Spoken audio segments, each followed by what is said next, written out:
Hello, ikaze kuri Chika Care. Uyu munsi ngiye kubereka izindi mbuto wavanga zikavamo smoothie iryoshye cyane.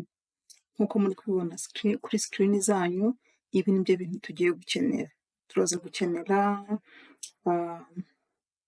ibinyomoro, amatunda, amaronji, watermelon ndetse n'umwembe.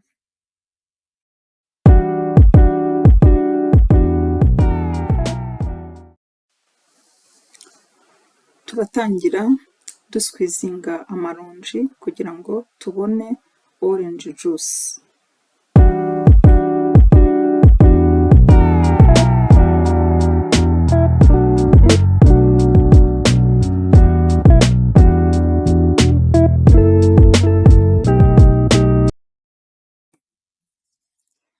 Turakurikizaho guscoopinga ibinyomoro n'amatunda kugira ngo tubone turiya tw'imbere kuko nitwo dukeneye.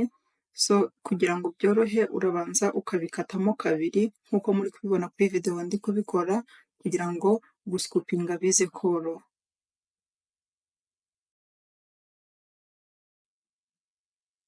Ku bantu bageze hano ari ubwa mbere, ikaze kuri Chika Care. Kuri iyi channel uzajya uhabonaho recipes ziri simple kandi zidahenze. Ikindi dusharingaho tips ku bantu bagira allergy, abantu bagira bloating n'abantu bashaka kugabanya ibiro mu buryo buri natural.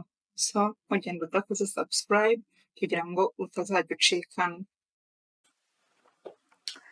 Dusoje gutegura imbuto zacu zose, tugiye gushyira muri blender rwa ruvange rwacu rw'amatunda n'ibinyomoro tumaze guscoopinga.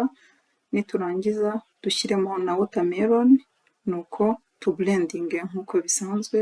Urablendinga kugeza byose bibaye smooth, nta tuntu tw'utu lumps cyangwa se utuntu tw'udutirimwa tukirimo. Hanyuma ibi ngibi urabikora ugenda wongeramo iyo ibya mbere washyizemo bimaze kuba blended, kubera ko urabona ko njyewe ndacyafite umwanya mu ijage yanjye, nkomeza ngenda nongeramo izindi watermelon nari nasigaranye kugeza zose nziblendinze zikarangira.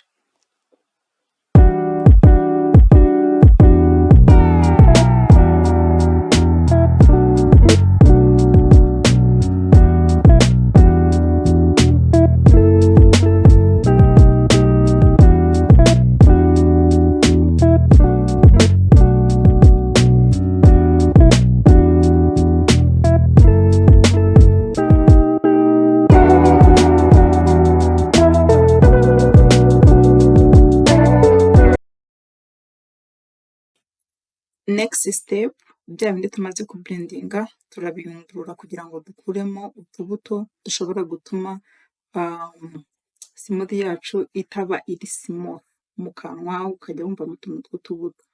So nk'uko muri kubibona, nyuma yo kuyungurura, icyo nahise nkurikizaho, nafashe ya smoothie y'amatunda n'ibinyomoro na watermelon, nsukamo gakeya muri blender again kugira ngo kaze kumfasha kublendinga za mango twasigaranye ndetse no kongeramo ya flavor ya orange twa squeezinze tugitangira.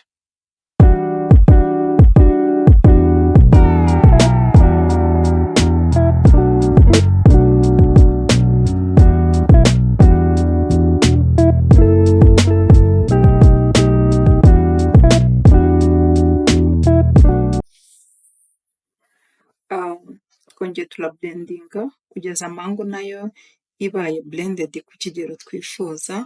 Hanyuma duhita noneho dufata ya smoothie irimo mango na ya yindi twasigaje ku ruhande ya watermelon n'amatunda n'ibinyomoro, turabivanga. Uramutse ufite nk'ikintu kinini byabasha gukwirwamo, kuko muri kubibona ko nari nakoze smoothie nyinshi itari gukwirwa n'ubundi muri blender yose icyarimwe. So nafashe ijage ya blender n'iriya jage nari nasutsemo, nkomeza mvanga kugeza imbuto zose zivanze zikaba ikintu kimwe. So uramutse ufite ikintu kinini wabisukamo ukabihuriza hamwe, ariko kuko njyewe ntari ngifite ni buriya buryo nakoresheje, ariko nabwo burakora nta kibazo.